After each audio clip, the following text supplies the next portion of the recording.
Alright, Central Texas sports fans, the season's finally here, Rick. We have 5 games on Thursday, a full slate of great games on Friday. Football's here. How are you feeling about it? I feel hot.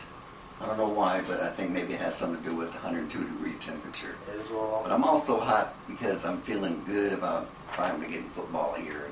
Summers just don't cut it. Sounds good to me. We've been keeping track of our preseason countdown. We had Stony Point as our #1 team. Before we get into the games this week, when we talk about our #1 players, Rick, who's your offensive MVP for the going into the season? My offensive MVP is Dominique Hardaway, one of your favorite guys from Lockhart. Running back, he's 5'7", about 170 or something. It's hard to tackle him because it's hard to see him. He reminds me of Jack Bruce Rogers, the old running back from Lamar Consolidated that was so great at Oregon State last year. Dominique is a beast of an athlete. He's a state champion power lifter, state qualifier in track. But I'm going to go with, I think he's the second best running back in the Central Texas area. I'm going to go with the best running back, Princeton Collins over at Westwood. If Westwood's going to make the playoffs, they need Princeton to do what he does. He's going to Utah on a football scholarship. He's a great talent. He's been on the varsity since he was a sophomore. I think he should be able to lift them up, and that's why I think he's going to be my preseason MVP on offense. On defense, who is your preseason defensive pick? You're not going to believe this, but I'm going with my man from Hutto, Nehemiah Hicks. He's 6'4", about 230, very rangy. He'll remind some people of a smaller version of Alex Okafor, who's now at Texas, that was at Pflugerville. Extremely good pass rusher. He's going to Texas A&M. Sorry, Longhorn fans, but this guy's tough. I'm going to go with Desmond Martin over at Stony Point. Desmond's kind of flying a little bit under the radar. His brother was a big star there last year on offense.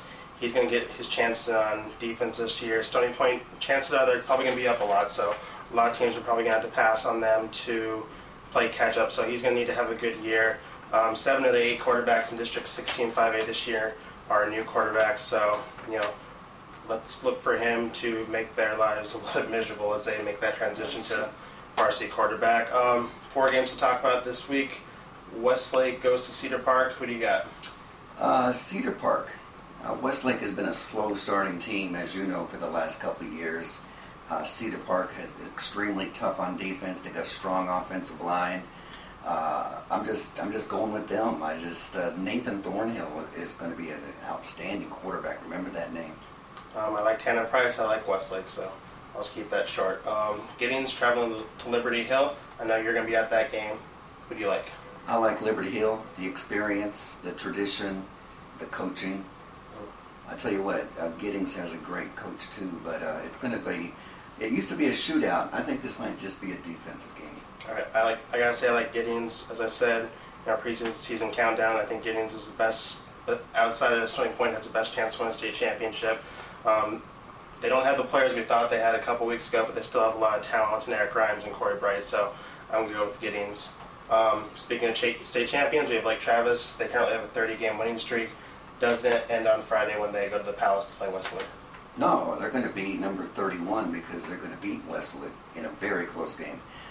Lake Travis has a new quarterback, as we all know, Michael Brewer. He's going to succeed Garrett Gilbert. I like Lake Travis. Their passing game is not going to be as good, but the running game might be a little bit better, and the defense is going to be stronger. I got to say I like Westwood. Westwood the past 2 years, they lost in 2007 to Lake Travis by 8 points. Last year they lost by 7, and that was when Lake Travis had Garrett Gilbert. These first couple games, Lake Travis is going to be transitioning to their new quarterback. They might be a little bit vulnerable.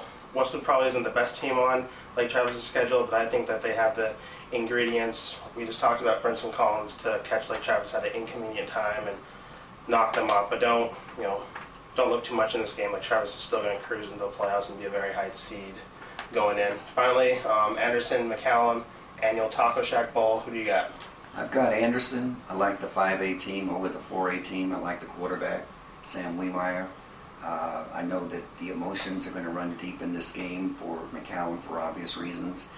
I see a close game. I see Anderson pulling it out. I'm going to go with McCallum. McCallum has everything to play for this game.